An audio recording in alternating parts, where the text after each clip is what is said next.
Namphu shaphuda shel Khaibagi Mayokta Heirok Apunba Club amadi Heirok Apunba Meira Paibi na shinduna ngarang Heirokta meeyamgi khongchat ama chatkhibaga loinana meepham ama pangthoktuna Tongan Tonganba Warep kaya Loukhre Heirok meeyam amadi Tongan Tonganba school gi mahairosingna saruk yaduna chatkhiba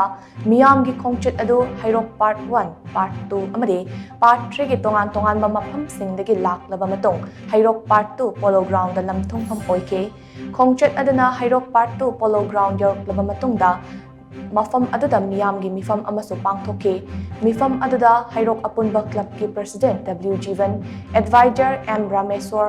L Joy Kumar TH Roshan amadi Heirok Apunba Meira Paibi ki advisor KH Gunamani Lainmana president member sing oina sarukyake meeyamgi khongchat amadi meepham aduga mari lainana Heirok Apunba Club ki president W Jivan na hai Tongan Tonganba Maikai khut thinjilakliba kaya asina Heirok ki meeyamda akiba faurakpa maramna masidagi gakthoknaba pandamda club kunmari amadi Meira Paibi singa tanaraga ngasigi meeyamgi khongchat amadi meepham asi pangthokpane ngasi haiba numit asidagi Heirok ki meeyamdagi karigumba makhal amatagi extortion tawbi yaroi Heirok ta maram chadana mitop amata changbi yaroi haiba warep lore haina mahakna makha taki